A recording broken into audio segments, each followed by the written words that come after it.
ओम नमो भगवते वासुदेवाय। कृष्णाय वासुदेवाय हरे परमात्मने प्रणति क्लेशनाशाय गोविंदाय नमो नमः। प्रिय भक्तगणों, आज की कथा में हम श्रवण करेंगे मल मास, अधिक मास अर्थात पुरुषोत्तम मास, जिसे लौंद मास भी कहा जाता है। पुरुषोत्तम मास महात्म के 11वें अध्याय से लेकर के 15वें अध्याय तक की कथा। ऋषि कहने लगे, हे सुंदरी, अब से तीसरा मास पुरुषोत्तम आएगा। उसमें स्नान करने से मनुष्य दोषों से छूट जाता है। इसके तुल्य कार्तिक आदि कोई भी मास नहीं है। सब मास तथा पक्ष और भी जो पर्व हैं, पुरुषोत्तम मास की 16वीं कला के बराबर भी नहीं है। 12,000 वर्ष गंगा में स्नान करने से जो फल मिलता है और सिंह के बृहस्पति में गोदावरी गंगा में स्नान करने से जो फल मिलता है, वही फल कहीं भी पुरुषोत्तम मास में एक बार स्नान करने से प्राप्त हो जाता है। यह श्री कृष्ण का प्रिय मास है। इसमें स्नान, दान, जप आदि करने से सब मनोवांछित फलों की प्राप्ति होती है। इसलिए तुम भी पुरुषोत्तम मास की सेवा करो। मुनिराज कन्या को ऐसे वचन कहकर चुप हो गई। श्री कृष्ण कहने लगे, हे अर्जुन, मुनि के वचन सुनकर भावों से प्रेरित होकर वह मूढ़ बाला क्रोधित होकर बोली, हे ब्राह्मण, मुझको आपके वचन ठीक नहीं लगे। माघ आदि मास किस प्रकार थोड़ा फल देने वाले हैं और कार्तिक आदि मास को कैसे कम कहते हो? क्या सेवा किया हुआ वैशाख मास इच्छित फल नहीं देता? यह तो मल मास सब कर्मों में निंदित है। हे मुनि, सूर्य संक्रांति से रहित मल मास को आप कैसे श्रेष्ठ कह सकते हैं? इस प्रकार क्रोध से कहे गए ब्राह्मण की पुत्री के वचनों को सुनकर ऋषि का शरीर जलने लगा और क्रोध से नेत्र लाल हो गए। परंतु फिर भी मित्र की कन्या को श्राप नहीं दिया और सोचने लगे कि कन्या मूर्ख है, अपने हित अहित को नहीं जानती। पुरुषोत्तम मास का महात्म तो जो बड़े बड़े ज्ञानी भी नहीं जानते, तो कम बुद्धि वाले पुरुष और कन्याएं कैसे जान सकती हैं? और यह बिना पिता की कन्या दुख रूपी अग्नि से सुलगती हुई मेरे अत्यंत उग्र शाप को कैसे सहन कर सकेगी? ऐसे उत्पन्न हुए क्रोध को दूर करते हुए और स्वस्थ होकर व्याकुल कन्या से कहने लगे, तू दुखी और नादान है, इसलिए तेरे पर मेरा कुछ भी कोप नहीं। जैसा तेरे निर्भाग्य मन में हो वैसा ही कर, और भी जो कुछ होने वाला है सो सुन। मैं कहता हूँ, तूने जो पुरुषोत्तम मास का अनादर किया है, इसका फल इस जन्म या अगले जन्म में अवश्य होना चाहिए। क्योंकि तेरा पिता मेरा मित्र था, इसलिए तुझको श्राप नहीं देता हूँ कि तू बालक है और अपने शुभ तथा अशुभ को नहीं पहचानती। तेरा कल्याण हो। मैं तो नारायण की सेवा में जाता हूँ। श्री कृष्ण कहने लगे कि है ऐसा कहकर वह महाक्रोधी तपस्वी मुनि झटपट चले गए और उसी क्षण वह कन्या पुरुषोत्तम के प्रभाव से कांतिहीन हो गई और अपने मन में विचार करने लगी कि तत्काल फल देने वाले पार्वती पति श्री शंकर की आराधना करूंगी। ऐसा निश्चय करके अपने आश्रम में जाकर वह कठिन तप करने की इच्छा करने लगी। सूत जी कहने लगे, वह बाला प्रबल मुनि के वचनों को निंदित कर तथा बहुत फल बाले विष्णु और सावित्री पति ब्रह्मा को छोड़कर अपने वन आश्रम को केवल शंकर भगवान की सेवा में लगी। नारद जी कहने लगे, हे मुनि, सब मुनियों से भी महाकठिन ऐसा कौन सा तप उस कुमारी ने किया, सो हमसे कहिए। श्री नारायण कहने लगे, वह बाला सनातन शिव का अत्यंत उग्र तप करने लगी, जिसके सर्पों के आभूषण नंदी भृंगी से सेवित 24 तत्वों और तीनों गुणों से स्तुति किए गए महा 8 सिद्धियों और प्रकृति जटा मुकुट से शोभित भाल में अर्धचंद्र ऐसा शिव को उद्देश्य करके वह बाला ग्रीष्म ऋतु के सूर्य में पंचाग्नि में स्थित हो दुष्कर तप करने लगी। हेमंत तथा शिशिर ऋतु में ठंडे जल में स्थित मुख जल के ऊपर इस प्रकार दिखाई देती रही जैसे जल के ऊपर कमल शोभायमान होता है। उसका ऐसा उग्र तप देखकर इंद्र महाचिंता को प्राप्त हो गया। हे अर्जुन, सब देवताओं को और महर्षियों को सहाने योग ऐसे उग्र तप में प्रवृत्त हुई ऋषि कन्या को 9000 वर्ष बीत गई। फिर पार्वती पति शंकर ने इसके तप से प्रसन्न होकर अपना अगोचर रूप दिखाया। उस रूप को देखकर वह कन्या झटपट खड़ी हो गई, मानो उसकी देह में प्राण आ गए। तब से उसका शरीर जो दुर्बल हो गया था मानो हष्ट पुष्ट हो गया। उस बाला ने नम होकर श्री शंकर को नमस्कार किया और विश्ववंदित श्री शिव का मानसोपचार से पूजन किया और उनकी स्तुति करने लगी। हे राजन, जब उस मेधावी ऋषि की तपस्विनी कन्या श्री शंकर भगवान की स्तुति करके शांत हुई, तब महाउग्र तप से उसका किया हुआ स्तोत्र सुनकर प्रसन्न मुख वाले श्री सदा से बोले, हे तपस्विनी, तेरा कल्याण हो, मनवांछित वर मांग। महा आनंद में मग्न कुमारी ऐसा सुनकर प्रसन्न हुए। श्री शिवजी से यह वचन बोली, हे दीननाथ, यदि आप मुझ पर प्रसन्न हो तो मुझको पति दीजिए। ऐसा ही वह 5 बार कहकर शांत हो गई। तब शिवजी मुनि कन्या से कहने लगे कि हे बाला, तूने जो अपने मुख से कहा है वैसा ही होगा। तूने 5 बार पति मांगा है, सो हे सुंदरी, तेरे 5 पति होंगे। श्री कृष्ण कहने लगे, श्री शिव के ऐसे अनीति प्रिय वचन सुनकर बाला बोली, हे सदाशिव, एक स्त्री के एक ही पति हो सकता है। कहीं भी स्त्री 5 पतियों वाली ना देखी ना सुनी।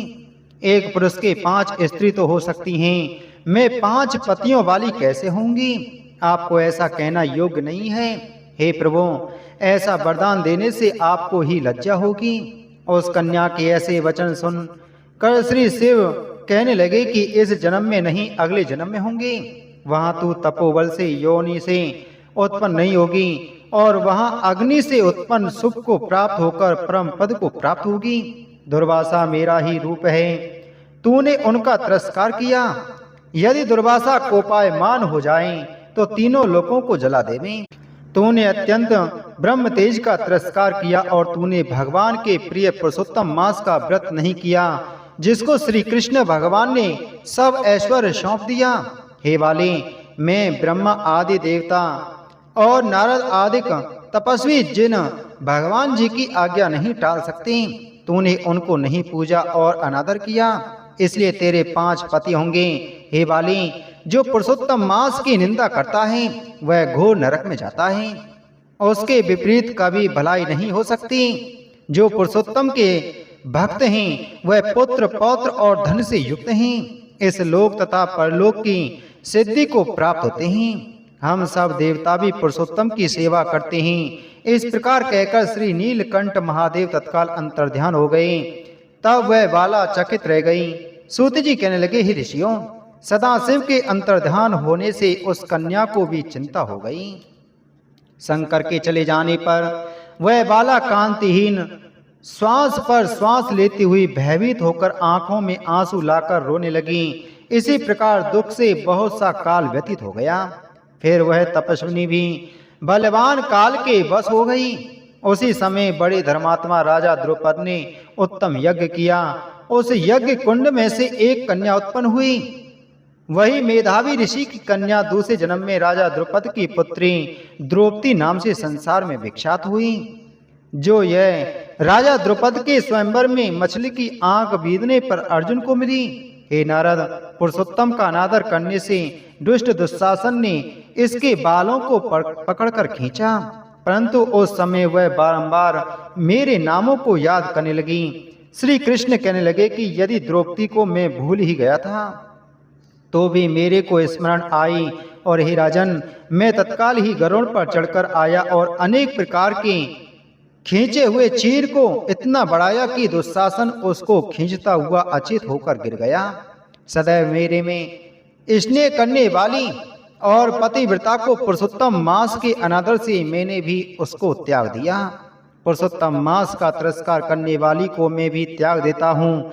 इसलिए सब प्रकार से पुरुषोत्तम मास ऋषियों और देवताओं से भी सेवन योग्य है। फिर मनुष्यों को तो अत्यंत ही मनवांछित फल देने वाला है। इसलिए आने वाले पुरुषोत्तम मास की आराधना करो। 14 वर्ष पूरे हुए, अब सब कुछ अच्छा ही होगा।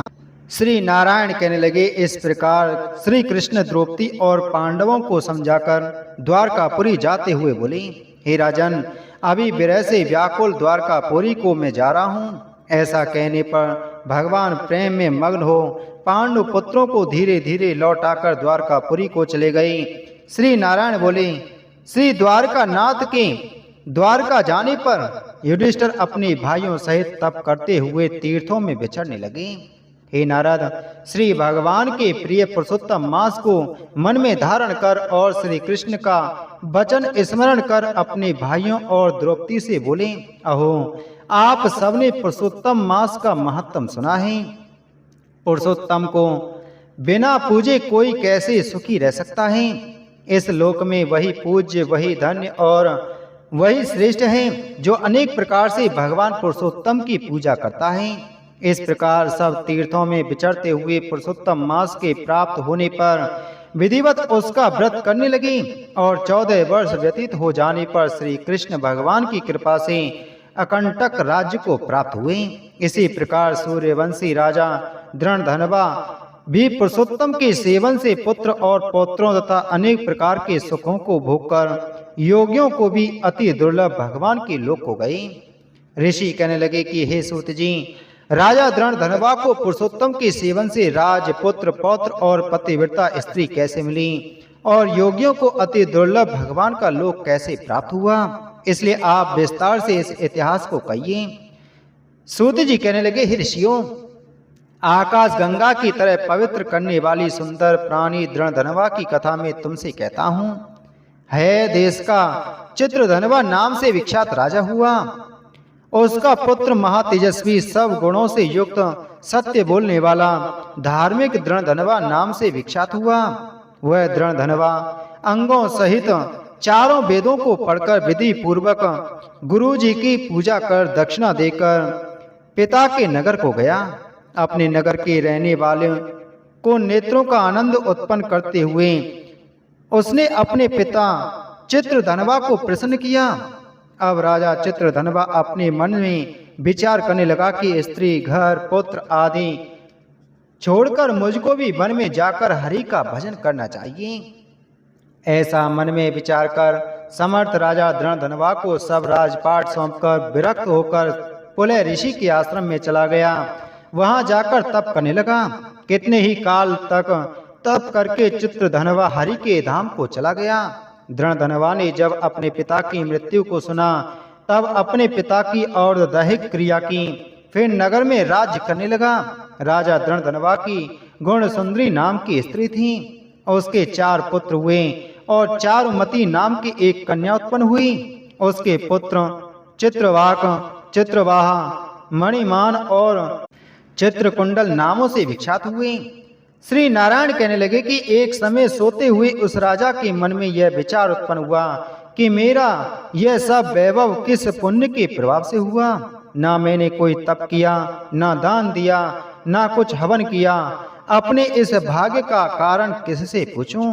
राजा की इसी विचार में सारी रात्रि व्यतीत हो गई। प्रातः ब्रह्म मुहूर्त में उठकर यथा विधि स्नान आदि करके खड़ा होकर उदय होते हुए सूर्य को अर्घ्य देकर, ब्राह्मणों को दान आदि देकर और नमस्कार करके वह राजा घोड़े पर चढ़कर तत्काल शिकार के लिए वन में गया। वहां उसने शिकार किया। उसी वन में राजा दृढ़धनवा के बाण से घायल होकर एक मृग दूसरे वन में भाग गया।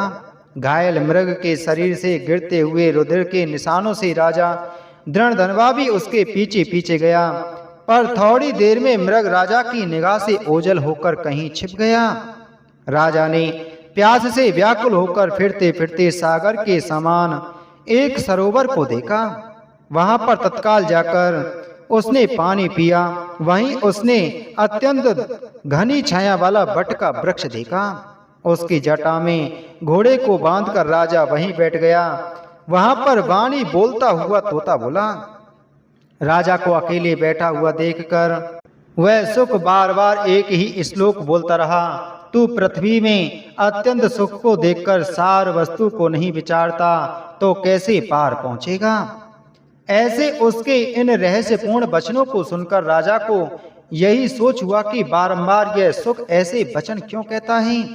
क्या वह सुखदेव जी हैं, मुझ मूढ़ को संसार सागर में डूबे हुए देखकर मुझको श्री कृष्ण का भक्त समझकर मुझ पर कृपा करके उद्धार करने को आए हैं। वह इसी विचार में था कि पीछे से उसकी सेना आ गई। वह तोता तो राजा को उपदेश देकर अंतर्ध्यान हो गया और राजा अपने नगर में सुख के वाक्यों को स्मरण करता रहा। श्री नारायण बोले, राजा इसी प्रकार चिंताग्रस्त रहता था कि एक समय वाल्मीकि ऋषि उसके यहाँ आए। राजा ने जल्दी से उठकर भक्ति सहित उनके चरणों में नमस्कार किया। तब वाल्मीकि ऋषि राजा को शांत देखकर कहने लगे, हे राजन, तेरे मन में जो कुछ भी चिंता हो वह तुम बिना संकोच कहो। क्या बात है। दृढ़धनवा ने कहा, महाराज, आपके चरणों की कृपा से सब सुख है, परंतु हे ब्राह्मण, एक बड़ा भारी संदेह मेरे मन में है। जो उस वन के तोते के मुख से लगे हुए सूल को आप दूर करिए।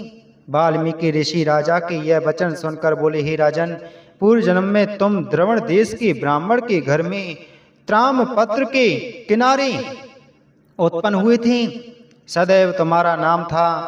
तुम धार्मिक सत्यवादी, जितना मिले उतने ही में संतुष्ट रहने वाले थे।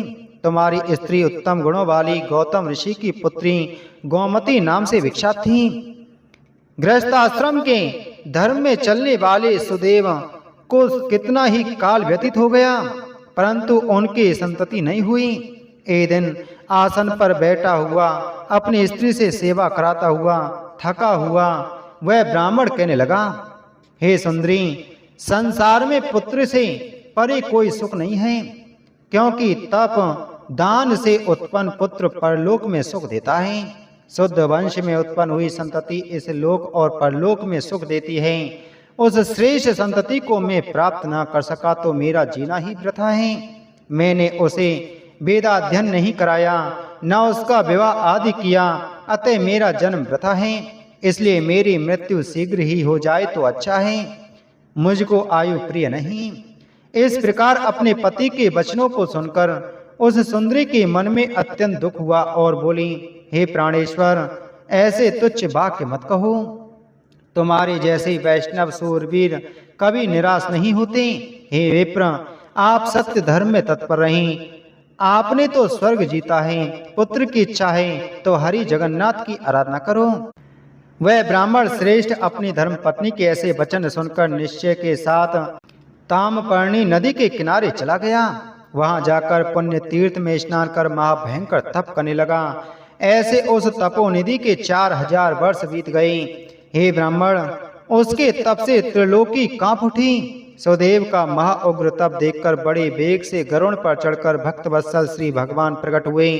श्री नारायण बोले, हे नारद जी, नवीन मेघ के समान चतुर्भुज जगत के पालन करने में समर्थ उन मुरारी के आनंदित मुख को देखकर बड़े हर्ष के साथ सुदेव ब्राह्मण ने मुकुंद को साष्टांग नमस्कार किया। प्रिय भक्तजनों, इसी के साथ आज की हमारी कथा संपूर्ण हुई। बोलो पुरुषोत्तम मास महात्म की जय। बोलो श्री कृष्णचंद्र भगवान की जय।